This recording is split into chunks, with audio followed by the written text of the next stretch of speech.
Hey everybody, YuseiTheSynchroHero here. Wow, this is different. Well, it's something I haven't done in a while. It's basically me on the Yu-Gi-Oh! Wikia once again. Once more to discuss specific things that I have interest in. Without, having a dual video in the background because, well, I feel like I just want to focus. I want to just focus more on this and stuff. But anyways, this particular information about the stuff I'm about to talk about originated from YGO organization. I will leave the link to that in the description as well, because not only are they talking about the stuff I'm going to talk about today, but they also have stuff like this, basically the Nikolaos of Trishula, which is basically a ritual version of Trishula. Yes, a ritual version of Trishula. Like, seriously, what the heck is going on? Like, how did this happen? Because we know Trishula was a dragon, and then all of a sudden, the dragon became a knight. So what is this, like freaking Felgrand Dragon all over again? Because, yeah, I'm sure you guys may or may not know, but Felgrand Dragon was a thing, and then he turned into a knight. Okay. Whatever works. I mean, I'm sure the Yu-Gi-Oh! Lore will tell us how this happened, and, we can follow that all the way through. I mean, hell, I'm always interested in kind of finding out that kind of stuff. It's kind of one of the reasons that I kind of like the Shadow archetype in the first place. Or Shadow archetype, I mean. Anyways, these cards are apparently from Booster SP Triforce. And as you guess, well, it has specific themes to them, I guess. Kind of like in Dual Terminal, how you have different tribes and archetypes and stuff like that, like based on different tribes and stuff like that. And apparently there's 3 new themes, which are based on pendulums, rituals, and fusion, and I guess synchro monsters for existing deck type. We don't know everything in this set yet, but eventually we'll find out everything. And yeah, I know that's kind of weird, but it is what it is. But for now, we're going to talk about 2 cards in this particular setup. And you might be asking, YuseiTheSynchroHero, why are you talking about these? We only know, especially when we don't know all that much about this stuff, as you said. Well, I'll go more into that later. But yeah, you guys may already know why I'm talking about this particular archetype. Wasn't that obvious? It so was obvious, wasn't it? Let the hate comments commence. Anyways, we're going to be talking about Spirit Beasts, I guess. Spirit Beasts archetype. We have, apparently because of how this is structured, I guess, we have Spirit Beast Tamers and Sacred Spirit Beasts. I guess that's kind of like the different. It's kind of like with like Teller Knights. You have Teller Knights, and then you have Stellar Knights. You know what I mean? So they like different categories of the same archetype. Anyways, let's go over this card. Spirit Beast Tamer Lara. She is a wind psychic effect, level 1, 100 attack, 2000 defense. If this card is normal summoned, you can target 1 Spirit Beast monster in your graveyard, special summon it. You can only special summon Spirit Beast Tamer Lara once per turn. So, your basic debris dragon effect. Normal summoner, get back a monster, do whatever you want. So, you can go for some kind of play. I'll go over basically what you're kind of doing this for. Sadly, this is the only main deck monster we know about right now, but we'll surely know more later on. But so far, effect is solid. Obviously, Effect Veiler and Maxi are cards, and they would definitely hurt, but otherwise, the effect's good. So yeah, and she has adorable artwork too, so that's a bonus. Well, I always consider that a bonus. Anyways, let's talk about this next. A fusion. So yes, this is the theme of this particular archetype is fusion, because as this said, we have the included themes of 3 new themes: pendulum, ritual, and fusion based. And I guess synchro monsters for an existing deck type, whichever one that happens to be. But we have a fusion: Sacred Spirit Beast Mount Apelio. So it is a wind pyro fusion effect, level 6. Yeah, it's a pyro wind. That makes sense, right? Actually, it does, because this thing is clearly on fire, and that is clearly Lara on riding it. So that's the thing. Anyways, level 6, 2600 attack, 400 defense. For its fusion material, you need a Spirit Beast Tamer monster and a Sacred Spirit Beast monster. So it's like the two different categories, I guess, in the same archetype, basically. Must be special summoned from your extra deck by banishing the above cards you control. It cannot be special summoned by other ways. You do not use polymerization. If this card attacks, it is unaffected by other card effects until the end of the damage step. During either player's turn, you can return this card to the extra deck, then target one of your banished Spirit Beast Tamer monsters and one of your banished Sacred Spirit Beast monsters. Special summon them in defense position. I swear, every time I read this, I almost want to say Sacred Beasts, because technically that is a thing. You know, we have Uriah, Haman, and Raphael, but they're nothing alike here, so don't even think about it. Anyways, so yeah, Contact Fusion. So it's been a while since we had one of these, and this one was a little bit different. I don't think we've had one which banishes the above materials, you know, instead of like either sending it to the grave or returning them to the deck. You know, like with Neospatians or the Gladiator Beast Fusion monsters.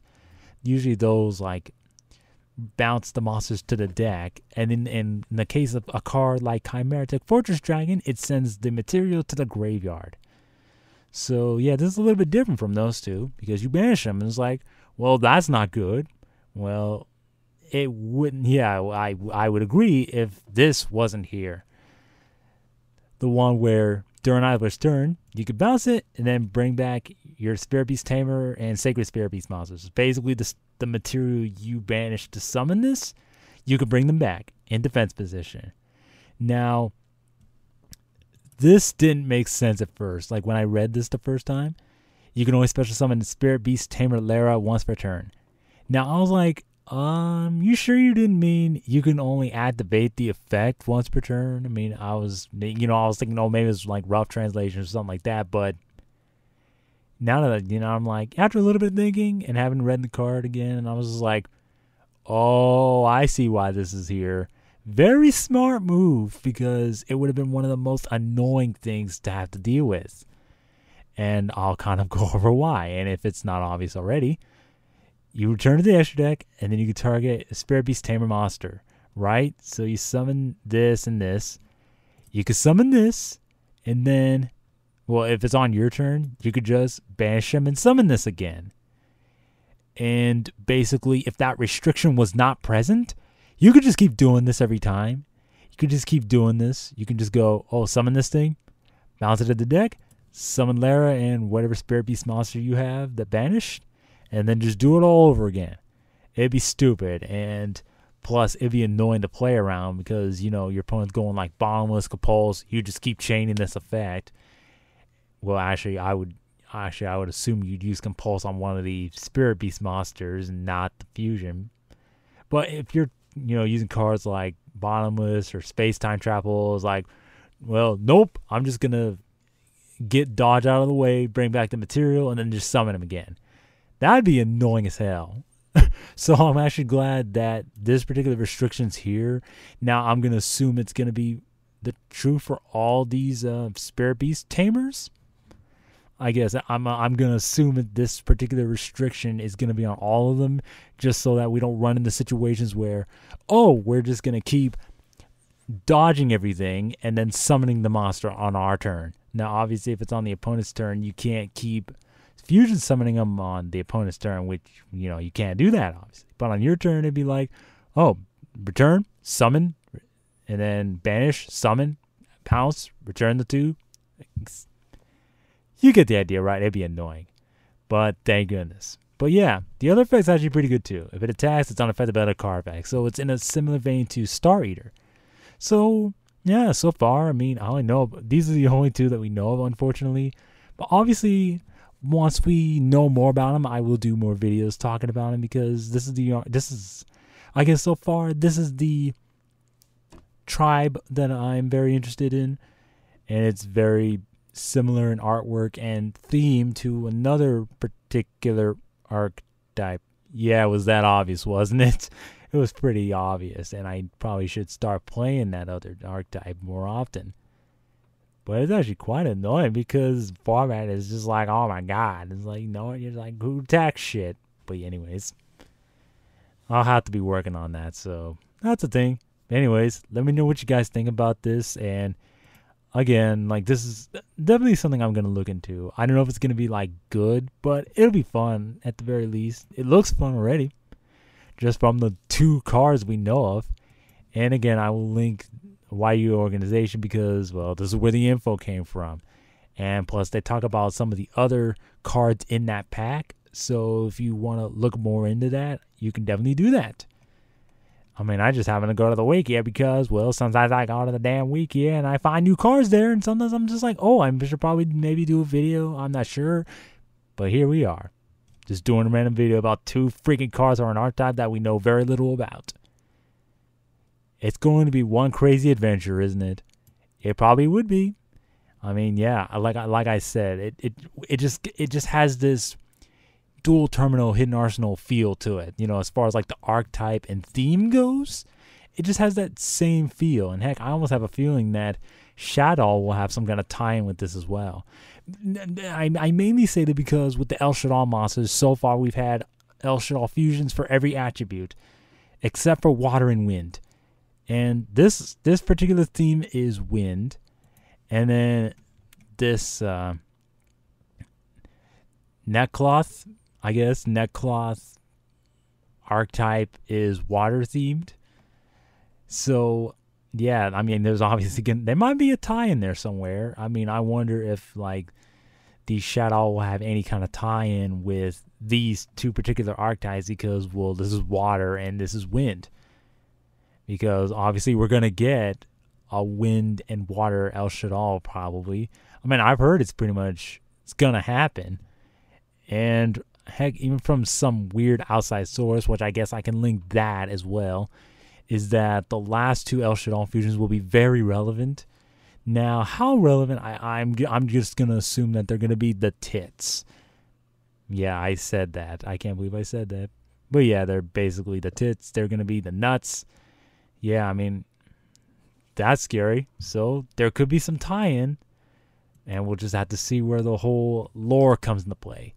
Anyways, let me know what you guys think, and I'll see you guys later. Peace. Well, I just like the artwork on these cards. Seriously. They're just so cool, and like, look, there's a Lara. I'm assuming that's, yeah, I think that's Lara.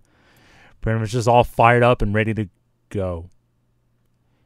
Okay, well, there's the bad pun in this video. I mean, I probably made several bad puns, but that was just like, oh, fired up, ready to go. I am so funny. But alas, we must come to a close. So anyways, see you guys next time for another video. Peace out, guys.